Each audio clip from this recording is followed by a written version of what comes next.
Bonjour et bienvenue dans cette petite vidéo de présentation. Aujourd'hui nous allons vous parler de Max Planck et de son hypothèse quantique. Alors ces vidéos sont juste là pour essayer de vous faire découvrir certaines histoires de la science physique. J'espère que ça vous plaira, que vous apprendrez des trucs et que ça sera pas trop chiant à entendre. Alors notre histoire commence en Allemagne en octobre 1900, où un dénommé Max Planck dit à son fils, qui est alors âgé de 7 ans, qu'il a fait une découverte digne de celle de Copernic. Ça pète un peu la classe. Mais pourquoi dit-il ça? Eh bien, il vient de découvrir une loi qui est parfaitement vérifiée par l'expérimentation, et cette loi n'est valable que si une hypothèse qu'il a faite est respectée. Cette hypothèse, donc l'hypothèse quantique, ça n'a pas de sens si c'est pas celle-là, va révolutionner complètement la physique et va ouvrir la voie à la physique quantique. Effectivement, cette hypothèse est du calibre d'un Copernic, d'un Galilée ou d'un Newton. Donc c'est assez marrant que Planck, quand il a dit ça à son fils, il parlait en fait absolument pas du tout de l'hypothèse quantique. Paye ta loose. Mais on va revenir un peu en arrière d'abord. À la fin du 19e siècle, l'Allemagne est clairement au centre du monde de la physique. Et deux écoles de pensée s'y affrontent plus ou moins violemment. D'un côté, nous avons les énergétistes, avec entre autres à leur tête un certain Wilhelm Oswald, celui-là étant le plus sympathique de tous.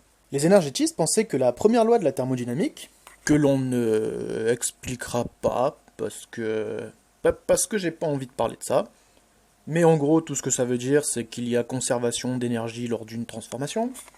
Donc ces énergétistes pensaient que cette loi permettait d'expliquer l'ensemble des phénomènes physiques. Pas besoin de préciser qu'on est dans une époque où l'atome n'a même pas encore été découvert, donc ce mec-là était quand même assez loin du compte. Mais heureusement, de l'autre côté, il y avait les atomistes, brillamment représentés par Ludwig Boltzmann. Alors les atomistes, eux, ils pensaient que l'atome, ça existe. Et ouais. Mais on reviendra un peu plus tard là-dessus. Malheureusement pour lui, les atomistes sont pas si nombreux que ça, et les opposants à ces idées sont plutôt violents. Virulents. En tout cas, ils cassent les couilles. Donc, Boltzmann, qui n'est pas de naturel très joyeux, et qui en plus commence à devenir aveugle, il n'a pas le courage d'affronter tout ça, et il se pend en 1906. Voilà, c'est très joyeux. Bref, à l'époque, Planck, lui, est un expert en thermo. Et particulièrement, il est expert dans le second principe de la thermo. Ouais, c'est un visionnaire, bien sûr, donc lui, il est forcément du côté des énergétistes. Ok, bon, chacun fait des erreurs dans sa vie, on peut pas juger. Mais avant de continuer, on va essayer de comprendre, c'est quoi le second principe de la thermo. Parce qu'autant le premier, quand il y a une transformation, l'énergie est conservée, elle disparaît pas, c'est assez intuitif. Autant le second principe de la thermo, ça commence à être un peu plus métaphysique. Ouais, on va dire ça comme ça. Alors, le second principe. L'entropie d'un système isolé ne peut qu'augmenter. Ok. Mais bordel de merde, qu'est-ce que c'est que l'entropie, me direz-vous? Et vous aurez raison. Alors, avant Boltzmann, l'entropie, ça n'a pas vraiment un sens particulièrement physique, c'est quelque chose que les anciens artisans de la thermo ont un peu mis là, comme ça, c'est un objet mathématique, ça essaye de justifier le caractère irréversible de certains phénomènes. Parce que oui, on peut le constater assez facilement dans la vie de tous les jours, certains phénomènes sont irréversibles. Si je jette un verre par terre, il se casse. Et même si je demande à tous mes potes de se foutre derrière les petits morceaux de verre brisés et de taper avec la même force, mais dans le sens opposé que quand le verre s'est brisé, jamais de la vie le verre reviendra dans ma main en entier. C'est irréversible. On savait pas comment le faire, on savait pas comment le dire, donc on a inventé un truc, c'est l'entropie. Voilà. Ok, c'est assez simplement résumé, mais on va dire que ça permet de visualiser assez bien le truc. Je sais pas si c'est bien clair, on va donc essayer de se représenter un petit exemple de tout ça. Alors, on va prendre deux gaz. Plutôt, on va prendre le même gaz, mais on va le colorer. et on va dire que la coloration de ces deux gaz ne change en rien la densité ou quoi que ce soit. On sépare les gaz par une paroi. Voilà, on a donc deux boîtes avec deux gaz. Si maintenant on retire la paroi, c'est assez logique, les gaz, on s'attend à ce qu'ils se mélangent, et puis si on le fait vraiment, ça c'est ce qui va se passer, les gaz vont se mélanger. Si maintenant je décide de remettre la paroi, alors, quelle est la bonne configuration qui va pouvoir se produire?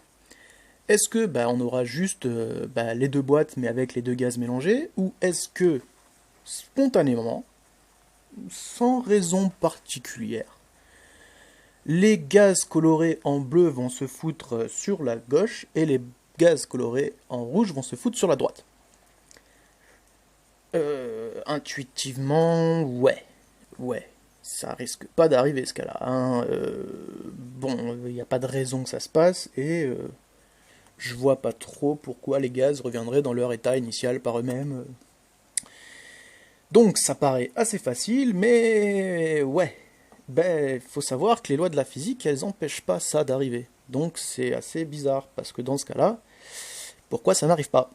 Alors, pour dire pourquoi ça peut pas arriver, on n'a qu'à dire qu'on invente un truc, l'entropie, voilà. Et la différence d'entropie au cours de la transformation, si elle est nulle, ça veut dire que c'est réversible, et si elle est positive, ça veut dire que c'est irréversible. Donc l'entropie ne peut qu'augmenter. Et c'est alors que Boltzmann pointa sa mouille. Alors on va pas trop rentrer dans le détail, parce que c'est pas un cours de thermo qu'on va faire. On va juste peut-être illustrer ça par un exemple assez con de comment Boltzmann a expliqué l'entropie. Prenez un paquet de 54 cartes à jouer, que vous aurez triées par ordre de couleur et par ordre croissant du 2 à l'As, par exemple. Vous prenez la carte du dessus et vous la jetez autour de vous. Cette carte a une densité de probabilité d'atterrir autour de vous sur un point quelconque. Maintenant, vous lancez votre deuxième carte. Il n'existe qu'une seule et unique position pour laquelle la deuxième carte va tomber exactement sur la première, dans le bon sens et sans dépasser d'un bord plus que d'un autre. Maintenant, vous lancez une troisième carte. Il y a encore une seule et unique position pour laquelle cette carte va tomber sur le paquet qui commence à se constituer. Par contre, il existe des milliards de combinaisons possibles pour que ces trois cartes ne soient pas tombées comme ça. En d'autres termes, il est d'autant plus probable que les cartes se mélangent quand vous les jetez plutôt qu'elles restent dans l'ordre. Si vous faites ça pour les 54 cartes, c'est encore plus flagrant. Il y a vraiment zéro chance que les cartes tombent exactement les unes sur les autres dans l'ordre. Ça peut pas arriver. Pour revenir à l'exemple du gaz, si on considère les gaz comme un ensemble de particules, la probabilité que les gaz se rassemblent d'après leur état initial est très faible et la probabilité qu'ils se mélangent est très élevée. Mathématiquement, si on veut essayer d'expliquer ce truc-là, on va juste dire que plus un système est ordonné, et plus l'entropie est basse, et plus un système est désordonné, et plus l'entropie est élevée. Et donc en disant que lors d'une transformation, l'entropie ne peut qu'augmenter, ça veut juste dire que le désordre ne peut qu'augmenter. Donc l'entropie, c'est juste ça, c'est le bordel, c'est la chambre des gosses, c'est mon tiroir à chaussettes, c'est la fonction publique française, et il y a peut-être d'autres exemples, mais on va s'arrêter là. Quoi qu'il en soit, on reconnaît le caractère atomiste de cette théorie, où l'atome est donc effectivement au cœur de ce truc. Et encore une fois, le visionnaire Planck s'opposait parfaitement à cette interprétation. Ouais, il a mis du temps quand même, Planck, avant de révéler son génie, hein. Mais heureusement pour la physique moderne, ça n'a pas duré, parce que c'est à cette période que M. Heinrich Rubens, je sais pas dire les noms allemands, donc on va dire que je le prononce très bien, décide de rendre une visite amicale à Planck. Alors moi, quand je vais voir mon pote, je vais boire une bière chez lui. Eux, ils s'échangent des données expérimentales. Voilà, c'est ça les physiciens. Faut dire que depuis 1894, Planck tentait de percer le mystère du rayonnement du corps noir. Mais on ne sait pas ce que c'est le corps noir. Et on sent arriver encore un nouveau hors-sujet pour expliquer ce que c'est le corps noir désormais. Et c'est ce qu'on va faire donc. le corps noir. D'après Wikipédia, parce que j'ai pas trop eu envie de chercher plus loin, c'est un objet qui absorbe toutes les radiations électromagnétiques qu'il reçoit. Voilà. Bon, ben, on va essayer de se représenter ça différemment parce que si vous êtes comme moi, réfléchir à des phrases pendant qu'elles sont dites, c'est pas toujours très facile. Donc le corps noir. On va plutôt essayer d'expliquer ça avec les mains parce que c'est toujours mieux. Oui, c'est vrai. Alors, on va prendre un corps noir. On va dire que c'est une grosse boule noire. Voilà, parce que c'est plus pratique. On le met dans un milieu extérieur à une température. On va l'appeler cette température T1. T1 est supérieur à T2, la température du corps noir. Bon, T1 ne peut pas refroidir. On n'a qu'à dire que c'est un milieu... Je sais pas, c'est comme si tu mets un verre d'eau chaude dans une grande pièce. La grande pièce va faire refroidir le verre, mais le verre ne risque pas de réchauffer la grande pièce. Donc la température de la pièce va rester constante. Ben voilà, on fout notre corps noir dans une grande pièce. Et donc à l'état initial, on a T2 plus petit que T1. Mais, comme le corps noir va absorber continuellement le rayonnement, il va se trouver un moment où il va atteindre la température de la pièce. Il va être égal à T1. Mais, le corps noir est un corps noir. Merci Captain Obvious. Ce que je veux dire par là, c'est que le corps noir va continuer, de par sa nature, à absorber du rayonnement. Donc, théoriquement, on va avoir la température du corps noir qui pourrait devenir supérieure à la température de la pièce. Ça voudrait dire que quelque chose de froid réchauffe quelque chose de chaud. C'est aussi stupide de dire que je vais chauffer mes mains avec un glaçon. Voilà. Donc c'est pas possible. Mais donc, est-ce que le corps noir va arrêter d'absorber le rayonnement ou qu'est-ce qui va se passer? Parce que s'il continue d'absorber, il se réchauffe, mais s'il se réchauffe, il viole les lois de la thermodynamique. Donc, qu'est pas ça? Et bien en fait, il passe ça que, il va lui aussi émettre un rayonnement en continu. Donc il va pouvoir continuer à absorber du rayonnement tout en remettant et rester à la température T1. On arrive ainsi à l'énoncé de mieux un corps absorbe les radiations et mieux il en émet. Ça veut dire que paradoxalement, un corps noir émet beaucoup de lumière. Bon, passons. À l'époque, plusieurs physiciens se cassent un peu les dents sur la manière dont le corps noir émet justement ces radiations. On a plusieurs lois qui sont plus ou moins valables pour différentes longueurs d'onde. Par exemple, la loi de Rayleigh-Jeans colle assez bien pour les basses fréquences, mais explose complètement pour les plus hautes fréquences. C'est ce qu'on appelle la catastrophe ultraviolette. Passer l'ultraviolet, oui, c'est logique, la fonction de Rayleigh-Jeans diverge. Ensuite, on a une loi plus ou moins expérimentale de Vienne. Wien. La loi de Wien. Voilà, Wien. On n'a qu'à dire Wien. Elle colle assez bien pour les hautes fréquences, mais il n'y a pas assez de données pour les moyennes fréquences, et les basses fréquences, ça colle pas du tout avec la loi de Rayleigh-Jeans. Donc, on sait pas trop, ça dépend ce qu'on veut prendre. Bref, personne n'explique rien du tout. Et c'est là qu'on reparle de Planck. Lui, il a proposé un modèle pour représenter le corps noir. C'est juste un four dont les parois sont maintenues à une température constante et percées d'un tout petit trou. Alors lui, ce qu'il va imaginer, c'est que les parois de ce four sont remplies, recouverts de microscopiques oscillateurs électriques qui vont continuellement émettre et absorber des rayonnements électromagnétiques. Et de temps en temps, certains rayonnements vont pouvoir se barrer dans le petit trou, mais sinon ils vont se balader tranquillement dans le four.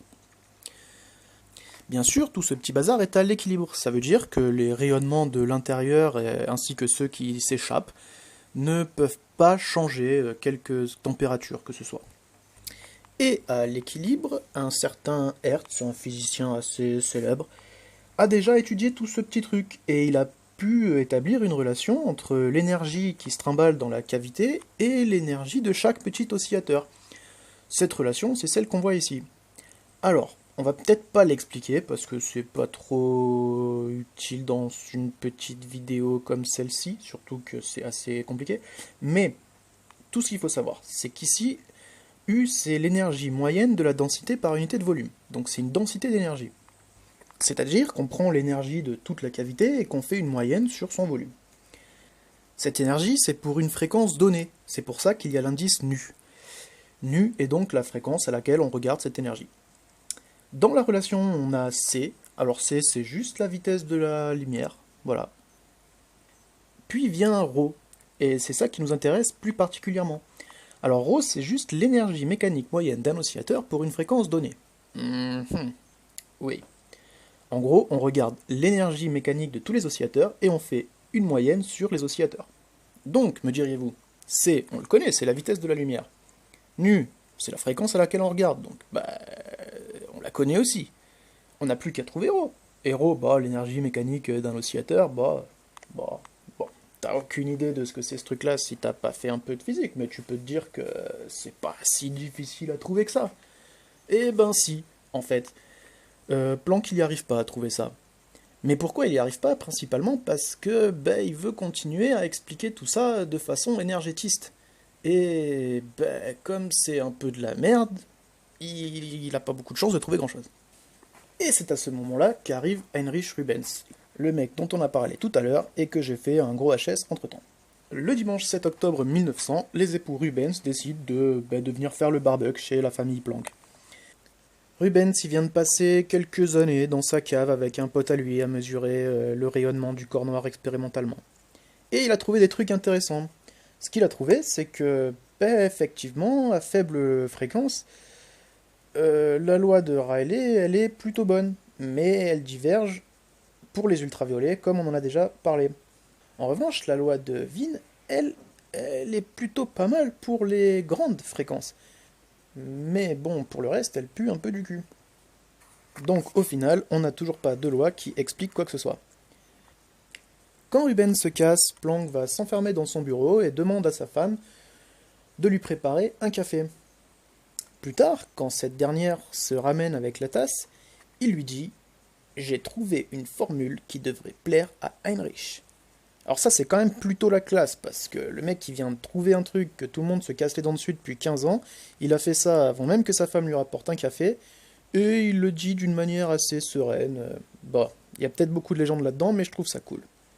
Et ce que je trouve encore plus cool, c'est que pour communiquer la bonne nouvelle à son pote Rubens, il écrit juste la formule sur une pauvre carte postale, et lui envoie par la poste.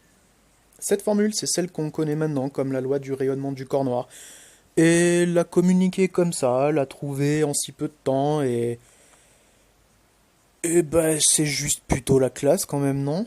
Enfin, moi je trouve. Mais on pourrait alors se demander comment il en a déduit cette loi, lui qui se plantait complètement sur l'interprétation microscopique de la physique. Je vais vous l'expliquer, bande de petits impatients. On était donc bloqué sur cette formule. Et il nous manquait ce fameux ρ qu'on ne trouvait pas. Et là, Planck il se dit, ok, mais si j'arrêtais de chercher cette merde, et que j'essayais de trouver autre chose. Par exemple, je suis quand même un expert en second principe, donc ce que je vais chercher, c'est l'entropie du truc. Mais l'entropie, ouais. Merde, les énergétistes, l'entropie, ils ont pas vraiment de formule pour expliquer ce truc-là. Bon, eh bien, c'est pas grave, tentons la merde de Boltzmann, se dit alors ce chenapan. Mais réfléchissons un peu à ce qu'est S. On va pas faire toute une analyse dimensionnelle, donc je vais juste vous le dire. S, c'est une énergie divisée par une température. Sauf qu'un logarithme, par définition, ça n'a pas de dimension. Il faut donc rajouter une constante, et Planck appellera cette constante la constante de Boltzmann. C'est juste pour que tout ça ait les bonnes dimensions.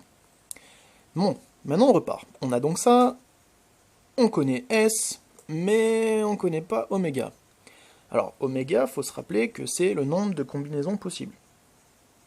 Ok, alors, on va dire, si on prend l'énergie totale de tous les oscillateurs, on appellera ce truc-là E. C'est juste la somme de l'énergie de chaque oscillateur. Alors, on va essayer de faire ça avec un truc simple. Si, par exemple, E vaut 5, et qu'il y a 3 oscillateurs, On peut par exemple avoir le premier qui vaut 1, le deuxième qui vaut 1, et le troisième qui vaut 3. Ça fait bien 5. C'est une possibilité. Mais on peut avoir le premier qui vaut 2, avec le deuxième qui vaut 1, et le troisième qui vaut 2 aussi. C'est encore égal à 5, et ça fait une autre possibilité. Bon, on va pas énumérer toutes les possibilités, parce qu'il y en a un sacré paquet, rien que pour cet exemple-là. Donc, si maintenant on a beaucoup d'oscillateurs, il y a beaucoup de possibilités. Mais, en tout cas, tout ce qu'on a, c'est juste à compter. Alors, bien sûr, il n'y a pas besoin de compter ça un par un, il y a des règles de dénombrement assez faciles qui sont disponibles pour Planck à l'époque. Donc, il n'y a rien de très compliqué dans tout ça. Sauf que, rho, c'est une énergie. Et une énergie, normalement, si tout va bien, Planck il se dit que c'est censé être continu. Donc si c'est continu, continu ça veut dire quoi? Continu ça veut dire qu'il n'y a aucune discontinuité. Ok, c'est naze comme explication, mais en fait je me rends compte que c'est pas si facile d'expliquer une continuité. Donc on va essayer de s'imaginer ça autrement.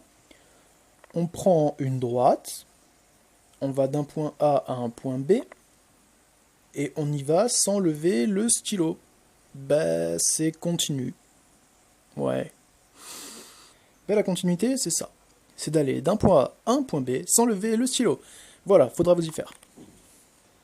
Mais donc, quand on va vouloir compter, si on compte avec une infinité de valeurs possibles pour les différents ρ, il va y avoir aussi une infinité de façons de compter. Donc en fait, ça nous aide pas du tout, parce qu'on peut pas compter oméga, ça fait l'infini. Et l'infini, en physique, ça n'existe pas. Et c'est là que Planck est un génie de la mort. Alors lui, ce qu'il se dit, c'est, ok, tout ce qu'on n'a qu'à dire, c'est que ρ, en fait, c'est pas continu. Il y a une énergie fondamentale, qu'on appelle epsilon, et ρ, il peut valoir qu'un multiple de cette énergie. Donc il peut valoir epsilon, ou 2 epsilon, ou 3 epsilon, etc., etc. Et on va supposer que cette énergie, elle dépend que de la fréquence. Voilà.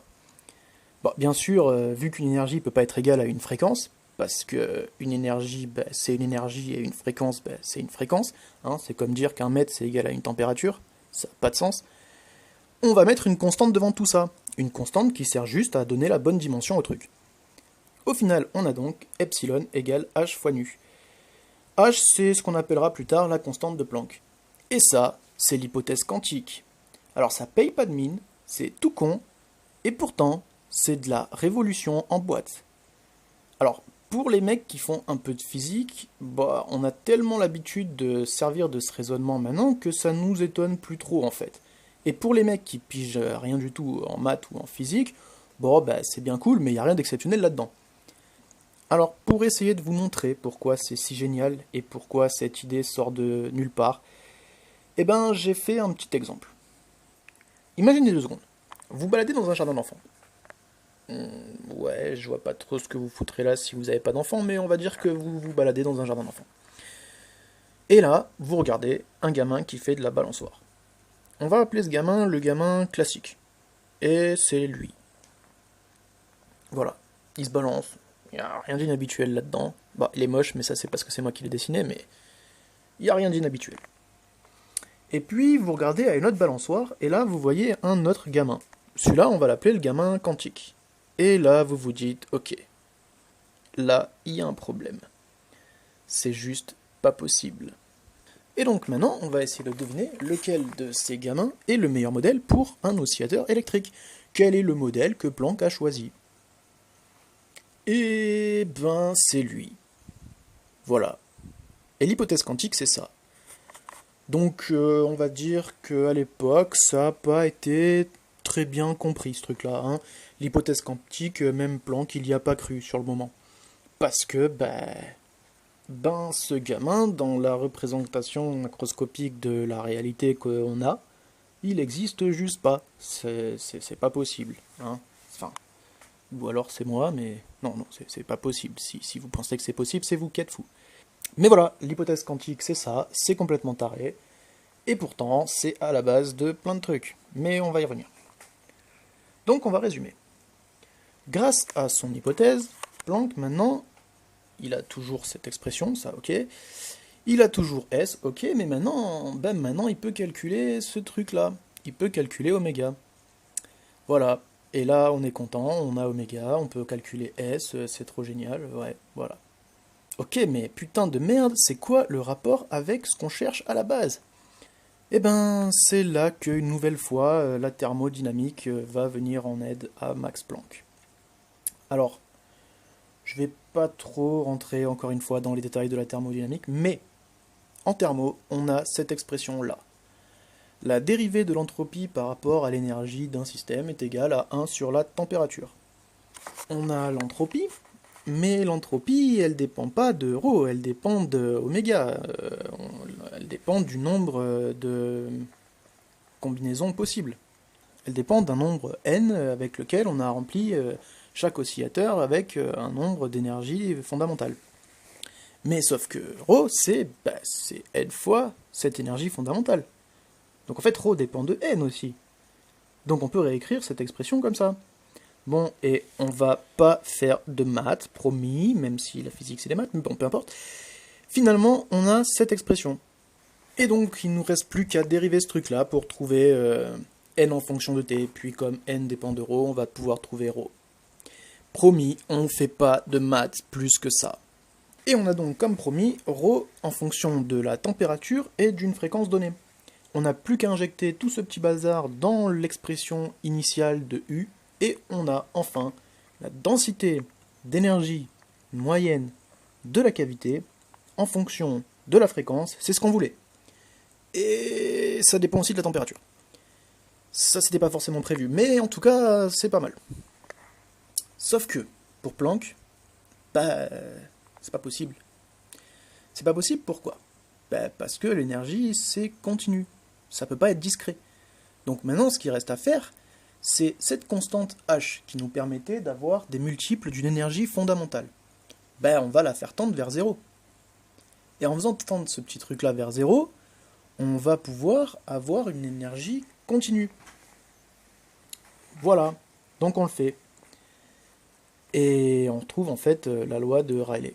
Et ça, c'est pas la bonne. Et en plus, si on essaye de mettre sous forme de graphe l'expression de U telle qu'elle est écrite là-dessus, on trouve le bon truc. Donc l'hypothèse quantique est parfaitement valable. Mais elle est même plus que parfaitement valable, elle est indispensable pour trouver la bonne loi. Sans cette hypothèse quantique, c'est-à-dire sans le caractère discret de l'énergie, on ne trouve pas la bonne loi. Et ça, c'est quand même assez fou. Et ça, Planck, il va jamais y croire en fait. Il va pas y croire du tout même. Il va passer des années ensuite à essayer de démontrer pourquoi c'est pas possible et trouver une autre façon de faire. Il va pas réussir et il va falloir attendre un certain Einstein pour que cette découverte soit réellement prise au sérieux. Voilà comment Max Planck a révolutionné la physique sans même y croire. C'est assez marrant, des années plus tard, Max Born dira de l'hypothèse quantique qu'elle révèle d'une intuition physique presque surnaturelle. Et en effet, c'est assez surnaturel puisque le mec a pondu un truc, n'y a pas cru, et pourtant, ça a marché. Mais alors, si ce sacripant de Planck, oui, j'aime les S, ne parlait pas de l'hypothèse quantique à son fils, il parlait de quoi alors? Le mec, il a révolutionné le truc, il a même pas compris pourquoi. Alors, pour lui, qu'est-ce qu'il avait découvert de si ouf? Pour lui, la plus grosse découverte, en fait, c'était que utiliser l'équation de Boltzmann, ça marchait. Et je vous rappelle qu'il était énergétiste, le gars. Donc, en fait, il a utilisé un truc auquel il croyait pas une seule seconde. Ça a marché, ça lui a fait un choc. Pour lui, c'était la révélation. Il est devenu atomiste après ça. Pour lui, cette découverte, c'était la preuve que les atomistes avaient raison. Et il passera d'ailleurs les années suivantes à défendre son nouveau camp, en devenant même le chef de file à la mort de Boltzmann. D'ailleurs, le suicide de ce dernier marqua profondément Planck. Ensuite, il s'évertuera toujours à soutenir les idées nouvelles, même s'il était en total désaccord avec elles. On y reviendra, mais cette ouverture d'esprit, c'est sans doute la plus grande force de Planck au long de sa carrière scientifique. Donc là, on peut se dire, ok, le mec, il venait de confirmer que l'interprétation statistique de la thermo, c'était la bonne. Et effectivement, n'importe quel physicien, tu lui dis qu'il va accomplir ça dans sa vie, et puis il prend sa retraite, tu vois. Mais Planck, en fait, il parlait toujours pas de ça à son fils. Non. Pour lui, en fait, sa grande découverte, c'était les constantes H et K. Alors ça a l'air con comme ça. Mais on va essayer d'expliquer pourquoi ça l'est pas. Pour essayer d'expliquer le truc assez tranquillement, les constantes universelles, c'est celles qui dépendent pas d'une théorie en particulier. C'est une constante que, normalement, n'importe qui dans l'univers, une fois qu'on a converti les mesures qu'ils font avec nos systèmes d'unité, ben, ils ont les mêmes que nous. C'est en quelque sorte le système d'unité universel de l'univers. Ok, je me répète. Mais on pourrait citer, par exemple, en dehors de H et K, donc, des constantes comme la vitesse de la lumière ou la constante de gravitation. Voilà, ça forme la famille des constantes universelles. Et pour lui, la découverte de ces des constantes est vraiment énorme parce que, en trouvant K, il va pouvoir relier des branches de la physique qu'on pensait alors complètement débranchées, non ça pue, séparées. Et ça pour lui c'est un truc assez fort, c'est un truc qu'il aime, Planck il aime les constantes universelles, il aime pouvoir dire que la physique en fait c'est juste une grosse loi qui englobe tout, qui explique tout, tout est beau, rien n'est séparé, pour lui c'est ça le monde. Donc trouver ces constantes c'est une réelle réussite, pour lui c'est un exploit, et effectivement c'est plutôt pas mal, hein. C'est le genre de truc, enfin n'importe quel physicien aurait déjà été content que le point culminant de sa carrière ce soit ça, hein. Mais, malgré ce qu'en pense Planck, c'est pas ça le point culminant de sa carrière. C'est bien l'hypothèse quantique. C'est bien ce truc de dingue. Pourquoi? Ben déjà parce que ça ouvre la porte à la théorie quantique. Et la théorie quantique, même si, bon, son interprétation, on sait pas encore vraiment trop quoi dire dessus, et bon, on n'arrive pas non plus à tout ni expliquer ni piger, mais ce qu'on sait calculer, en tout cas, on le fait bien. On peut voir sur ce petit diagramme que c'est quand même relié à pas mal de trucs actuels qui nous sont indispensables. Faut bien comprendre que tous les physiciens derrière Planck qui ont approfondi la physique quantique se sont basés sur l'hypothèse quantique. Sans cette hypothèse, il n'y avait rien avant. Donc tout le développement de la méca-Q telle qu'on la connaît maintenant repose réellement sur cette hypothèse. Et ce qui est encore assez marrant, c'est que comme à son habitude, notre cher Planck ne va pas croire une seule seconde toutes les nouvelles théories qui vont découler de sa propre hypothèse. Néanmoins, comme dit précédemment, il va jamais fermer le débat et toujours permettre à ses physiciens de s'exprimer librement et de débattre tranquillement avec lui. Et en étudiant les travaux de Planck, on se rend compte de l'incroyable scientifique qu'il était. Mais pourtant, en y regardant attentivement, on a pu s'apercevoir d'un fait particulier. Ouais, bah quand même Planck il a toujours eu tort, quoi. C'est-à-dire que le mec il a toujours été contre les idées nouvelles qui se sont ensuite révélées justes. Il s'est toujours opposé à ça, quoi. Le mec s'est quand même planté sur toute la ligne à chaque fois. Alors, bordel de merde, si Planck s'est toujours viandé lamentablement, pourquoi est-ce que je le considère particulièrement, moi, comme un si grand génie? Ben, d'abord parce que c'est quand même un mec qui a fait preuve tout au long de sa vie d'une incroyable humilité et d'une incroyable ouverture d'esprit. Ok, il s'est toujours planté, mais il l'a finalement toujours reconnu, et il a toujours réussi à parfois renier ses propres idées pour essayer d'aller plus loin dans ses pensées. Et ça, c'est quand même assez fort quand on y pense, parce que c'est dur de, de se dire, ok, j'ai tort, j'assume, et maintenant on repart de nouveau. C'est quand même pas quelque chose que tout le monde fait tout le temps. C'est ce que les scientifiques devraient faire tout le temps, mais je suis pas sûr que tous le fassent. Donc quelqu'un qui a les couilles d'assumer ses choix comme ça, et qui a les couilles surtout de ensuite les renier, pour moi c'est un grand monsieur. Mais, et avec un grand thème.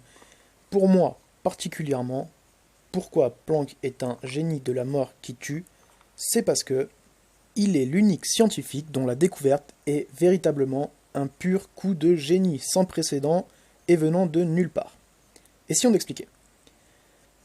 Des mecs comme Boltzmann ou Einstein et leurs travaux sur la physique et sur la relativité, sont considérés par beaucoup comme de purs chefs-d'œuvre, et à raison.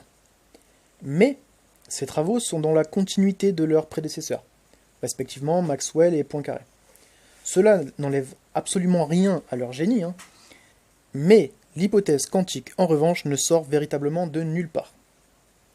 Personne avant lui n'avait eu ce genre d'idée. Elle tombe comme une véritable énigme au milieu de l'histoire des sciences, un pur coup de génie que son créateur lui-même ne comprit pas. C'est un peu comme cette idée, par elle-même, d'un coup, avait décidé que son temps était venu et qu'elle a popé dans la tête de Planck. Cette idée, 3 lettres suffisent à l'exprimer, et c'est ça qui est beau. Epsilon égale h nu. Planck est mort à 89 ans en 1947, avec une vie pleine, une vie triste, une vie dont on pourrait parler encore pendant 40 minutes, mais donc on va pas le faire. On va pas parler de ce qui s'est passé sous la Seconde Guerre mondiale avec Planck, parce qu'on pourrait en dire beaucoup aussi, de l'exécution de son fils, de la mort de ses 4 enfants. On va pas parler de tout ça, parce que c'était pas vraiment le sujet c'était plus l'hypothèse quantique en elle-même. Mais on va pouvoir terminer sur un exemple. Il faut savoir que Planck a appelé sa constante h pour renvoyer au mot helfen en allemand, qui veut dire aider. Et effectivement, Planck aida la science. Ok, c'est nul comme conclusion. Voilà, c'est tout pour cette vidéo. Je vous laisse sur cette citation de Planck. Je suis conscient qu'il y a quelques raccourcis assez faciles et qu'il y a quelques trucs assez romancés. Mais c'était surtout un petit exposé sympa, une présentation pour donner envie par soi-même d'apprendre à connaître ce grand monsieur de la science qui était Max Planck, mon idole, mon scientifique préféré, enfin, après Gauss, et non, Euler, non, et puis Lavoisier, et Laplace, non, et Lagrange, et Einstein, et Galilée. Ok, on va s'arrêter là, en fait, tous les scientifiques sont plus ou moins passionnants, mais celui-là, je l'aime bien. Donc je voulais en faire part aux gens. Ben, bonne continuation, et à bientôt.